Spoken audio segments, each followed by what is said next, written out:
တောင်ဝေးတော်ဤပျောက်ကွယ်ခြင်းဘလောက်ပဲဖုံးတကူကြီးမားခဲ့တဲ့ Ikaris ဖြစ်ပါစေ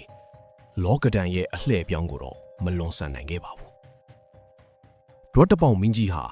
မိဖုရားတစ်ပါးရဲ့လှည့်ကွက်ကြောင့်နဖူးအလေကတတိယမျက်လုံးတော်စွမ်းအားပိတ်သွားခဲ့ရပြီးနောက်ပိုင်းမှာသူ့ရဲ့ဖုံးကန်တွေဟာလည်းတဖြည်းဖြည်းမီးမိန်ဆုပ်ယုပ်လာခဲ့ပါတယ်။တမိုင်းရဲ့နောက်ဆုံးအခန်းမှာတော့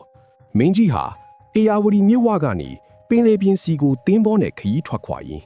ရုတ်တရက်ပြင်းထန်တဲ့မုန်တိုင်းတန်ကြောင့်လှေတော်မှောက်ပြီးပဟီလီဆန်စွာကန်ကုံတော်မူခဲ့ရပါတယ်။အဲ့ဒီလိုလှေတော်မှောက်ပြီးနစ်မြုပ်သွားခဲ့တဲ့အချိန်မှာပဲရန်သူတွေကိုအဝေးကနေတုံလှုပ်စေခဲ့တဲ့အံ့ဖွယ်စัจ जा တောင်ဝေးတော်ဟာလေ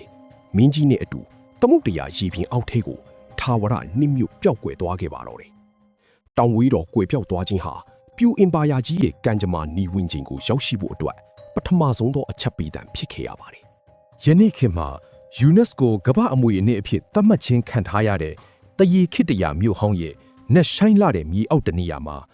မင်းကြီးရဲ့ဒီစัจ जा တောင်ဝေးတော်ဟာတကယ်ပဲမြုပ်နှံပြီးတည်ရှိနေအောင်မလားဒါမှမဟုတ်သမုတ်တရားရေပြင်အောက်မှာပဲစွမ်းအားတွေခြုံငင်းပြီးပျောက်ကွယ်သွားခဲ့ပြီလားဆိုတာကတော့တင်တို့ရဲ့အတွေးအမြင်ထဲမှာပဲဆက်လက်အဖြေရှာကြည့်ကြပါတော့ဗျာ